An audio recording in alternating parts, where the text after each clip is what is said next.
سيس فريكر رولينز، واحد من افضل المصارعين اللي جم في تاريخ الصناعه، مصارع يعرف يسد في الشخصيه الهيل او الفيس اكتر من مصارعين كانوا واجهه الشركه في يوم من الايام. ولكن على الرغم من ده فالراجل ده مظلوم اعلاميا يا جماعه. فايوه يا جماعه انا جاي انصف الراجل ده النهارده، فيعني يا ريت تعمل لايك وسبسكرايب عشان انا طالع عين امي وما بنامش. وايوه يا جماعه يا هافا بيج اوجو بعيله الدسوقي عموما.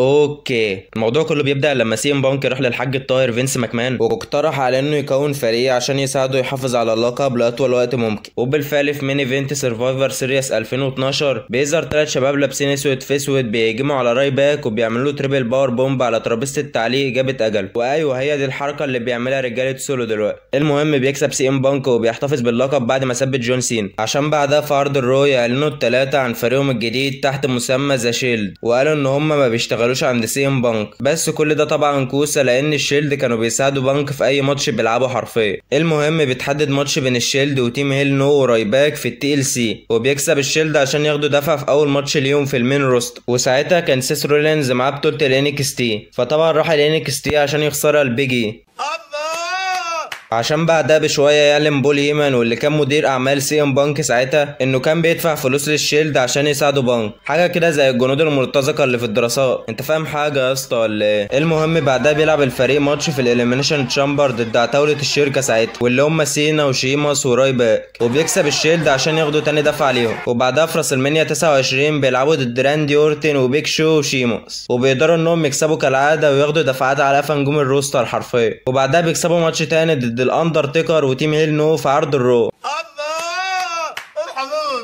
وبعدها في عرض الرو بيخسروا اول ماتش ليهم ضد سينا وتيم هيل نو. وفي الفتره دي يا صديقي كنت تحس ان دين امبروز هو القائد بتاعه، هو اللي دايما بيقف في النص وهو اكتر واحد فيهم كان بيمسك مايك ويأدي عليه، عشان في عرض اكستريم رولز بيكسب سيس ورومان القاب التاج تيم من تيم هيل نو، وبيكسب دين امبروز لقب اليونايتد ستيتس من كوفي. المهم بعدها بيخسر الفريق ضد تيم هيل نو وراندي اورتن بعد استسلام سيس رولينز، عشان بعدها يدافع سيس ورومان على القاب التاج تيم ضد اورتن وبراين في باي باك. وبعدها بيشتغل الفريق مع تريبل اتش والاثوريتي عشان يلعبوا ماتش على الالقاب ضد ولاد عمك داست كودي رودز وجولداست، بشرط ان لو كودي واخوه خسروا هيطردوا من الشركه. بس بيكسب كودي واخوه عشان يستمروا في العبث اللي كانوا بيقدموه ساعتها. المهم بيلعبوا ماتش اعاده عشان يخسر سيس ورومان الالقاب لكودي واخوه بعد تدخل من البيك شو. وبعدها بيلعب ذا شيلد وجاكسو واجر وسيزارو ضد ميستيريو والاوسوس وكودي واخوه ماتش في سرفايفر سيريس. بس طبعا بيكسب فريق الشيلد بعد ما رومان اتبقى اخر واحد. وبعدها بيدخل الشيلد في عداوه مع سي ام بانك وبيلعبوا ماتش 3 ضد 1 في التي ال سي، بس بيكسب سي ام بانك بعد ما رومان رزع امبروز سبير بالغلط.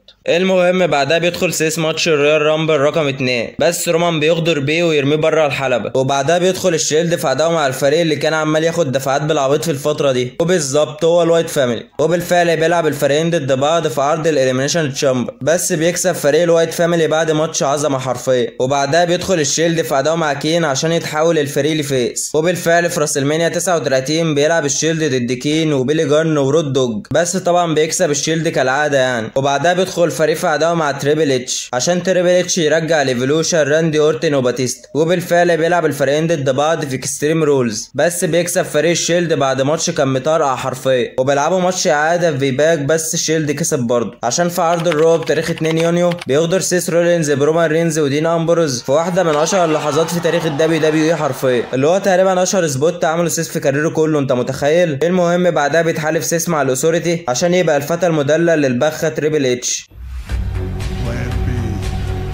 There's always a plan B.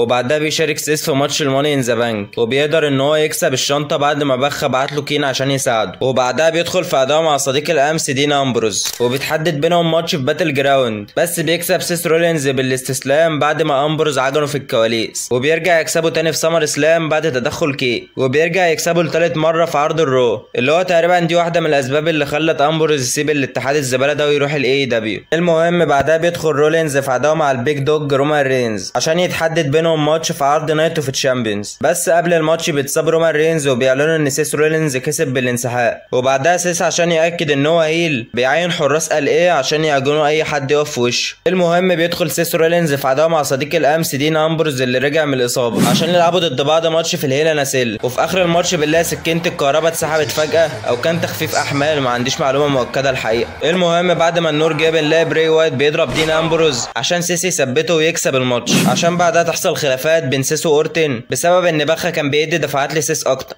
عشان يلعبوا ضد بعض ماتش في عرض الرو. وبينتهي الماتش ده بفوز بطل الحلقه سيس رولينز، عشان بعد الماتش يقلب راندي اورتن على بخا والاثوريتي، بس بياكلوه على ما خداش حمار في مطلع حرفيا. وبعدها بيدخل سيس والاثوريتي في عداوه مع سينا عشان يحصل البرومو الشهير بتاع 2014 لما الوليه ستيفاني مرات بخا ضربت سينا بالقلم، عشان بعدها يدخل فريق سينا المكون من دولف زيجلر وبيك شو ورايباك وايريك رون ويدبوا الفريقين في بعض. وبالفعل بيتحدد ماتش بين الفريقين في سرفايفر سيريس، بس بيكسب فريق سينا ويحطه على بخا واعوانه عشان تستمر العداوه بين سيس وسوبر سينا. وبيخسر سيس من سوبر سينا في الTLC. وبعدها سيس بيلعب ماتش في الرويال رامبل على بطوله الهيفي ويت ضد سينا وبروك ليزنر، بس بيكسب بروك ليزنر ويحتفظ باللقب. وبعدها بيكسب سيس وبيك شو كين ماتش ضد زيجلر وايريك رون ورايباك في عرض فاست ليه. وبعد الماتش بيرجع الفايبر راندي اورتن من الاصابه اللي سيس عملها له وبيهجم على كين ورجاله سيس وبيعدمهم العافيه حرفيا، عشان بعدها تبدا الخلافات بين سيس والاثوريتي بسبب ان سيس عمل نفسه من بنا وسابهم يتعجنوا وطلع يجري. المهم بيتحدد ماتش بين سيس واورتن في راسلمانيا 31. وبعد ماتش مطرقع بينهم بنلاقي اورتن بيعمل لسيس الاوركي وول فشيخه وبيكسب راندي اورتن عشان في مين ايفنت راسلمانيا، وبالتحديد في ماتش رومان رينز والدبابه بروك ليزنر بيدخل سيس رولينز في اخر الماتش بعد ما الاتنين عجنوا بعض وبيصرف الشنطه ويبقى البطل الجديد عشان يشهد التاريخ ان سيس عمل افضل صرف شنطه في تاريخ الشركه المعفنه دي. بطل عالم بطل عالم بطل عالم. وبيبدا سيس رولينز فترته باللقب بعدها مع راندي اورتن عشان يلعبوا ضد بعض ماتش ستيل كيج في اكستريم رولز. وبيقدر سيس انه يدافع عن اللقب بمساعده كين اللي كان ضيف خاص في الماتش. وبعدها سيس بيدخل في عداوه مع اصدقاء الامس راندي اورتن ودين امبرز ورومان رينز، وبيقدر ان هو يدافع عن اللقب ضدهم في باي باك بعد ماتش كان سينمائي حرفيا، عشان بعدها ترجع العداوه بين سيس وامبروز ويستمر سيس في انه يدفن دين امبروز بعد ما كسبوا في الاليمينيشن تشامبر والموني ان ذا بانك، اللي هو تقريبا كان المفروض امبروز يعمل اكونت تيك توك ويسميه المصفوع من سيس رولينز. هو في ايه؟ انتوا جايبين هنا عشان تهزقوني ولا ايه؟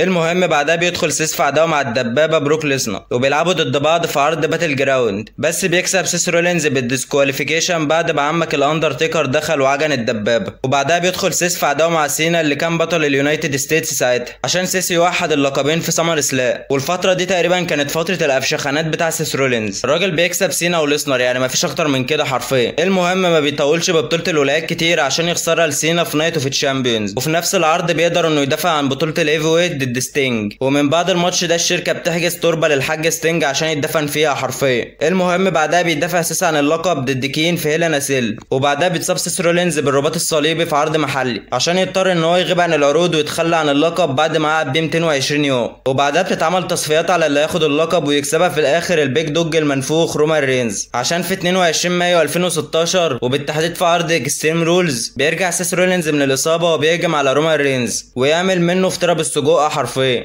عشان يلعبوا ضد بعض ماتش على اللقب في الموني ان ذا بانك. وبيكسب سيس رولينز عشان يرجع البطوله، بس يا فرحه ما تمت للاسف لان دين امبروز بيدخل ويصرف الشنطه عشان يرجع حقه ويكسب البطوله عشان بعدها يلعب ثلاثي الشيلد ماتش على البطوله في عرض باتل جراوند، بس بيكسب الامبروز ويحتفظ بالبطوله عشان بعدها يخسر سيس ماتش على اللقب ضد فين بالور في سمر سلام. وبعد ما الشركه جابت جاز من محاولات كتير عشان تحول رومان لفيس بيرجعوا فريق الشيلد من تاني لاجل عيون رومان وحياته.